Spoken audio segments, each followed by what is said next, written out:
If you've noticed that your navigation buttons have disappeared and you want to bring them back, so here is a way of doing it, and wait till the end, I'll give you a bonus tip. So the next step may vary from your phone model. First of all, you're to open up your settings, and as for the settings, this option will be hidden in display. For other phones, it may be on your home screen or display as well. So open it up, locate your navigation bar, and here you'll see a choice between swipe gestures, which we have now, a bottomless option, and buttons. So choose your buttons.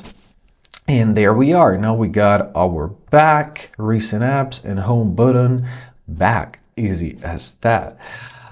So here's a little tip.